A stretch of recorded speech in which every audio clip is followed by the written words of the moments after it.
What's up? Me again. So this video is going to piggyback off of the previous video that I made about the riding stance.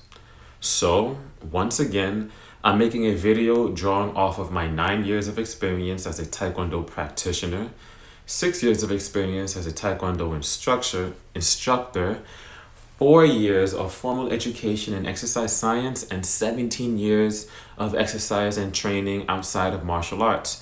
Another instruction that I've heard countless times from an instructor, with which I highly disagree, is don't lean forward in the riding stance, stretch. So I emphasize stretch for a reason, and you'll see why soon.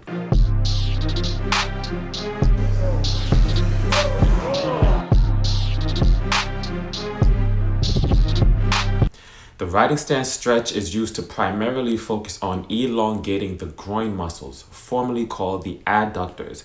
Now, anytime we want to stretch a muscle, we have to know what the concentric function of the muscle is, meaning we have to know how it lifts a weight. For example, the hamstrings. The hamstrings are biarticulate muscles, meaning that they have two concentric functions, meaning they can lift weights in two ways. The first way is knee flexion, or bending the knee. That's what you do on the leg curl machine. The second is hip extension, or locking out portion of the deadlift. So to stretch the hamstring, we have to do the opposite of knee flexion, the opposite of bending the knee, and the opposite of hip extension, straightening the hip. So instead of flexing or bending the knee, we extend it or straighten it. And instead of straightening / extending the hip, we bend or flex at the hip.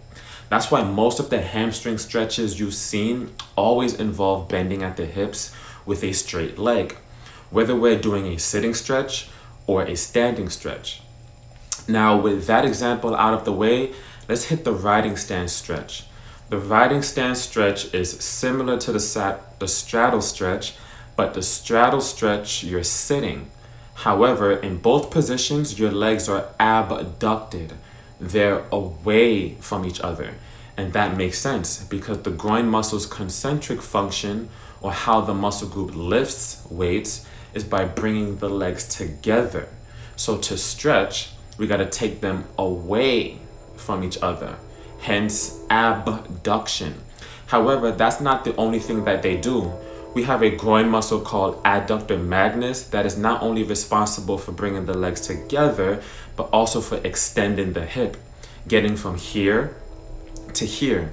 That being said, if you're in the riding stance stretch and you can't bring your legs apart anymore, but you need to increase the stretch, what else can you do? Well, it makes sense to lean forward, because leaning forward makes you flex. In other words, bend or hinge at the hips, which is the opposite of extending or straightening the hips. Ever seen someone in the straddle stretch? Would you ever tell them not to lean forward to increase the stretch? No.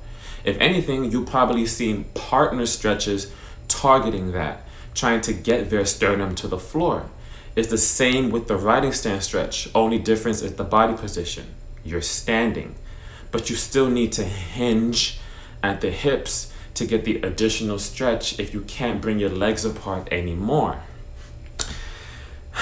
Now, some people may be able to feel a stretch without having to lean forward like that, but that's just because at this moment they have less flexibility. But as their elastic limits increase, they'll need a commensurate increase in their hip flexion. They'll need more leaning forward. So if you feel like you need to lean forward to get more stretch and someone is telling you that you're doing it wrong, don't feel like you're messing up. You're actually doing it right. See, this seems to be a gross, common misunderstanding.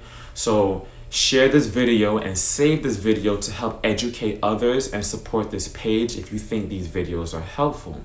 Be part of the change that martial arts needs. And with that, gotta go.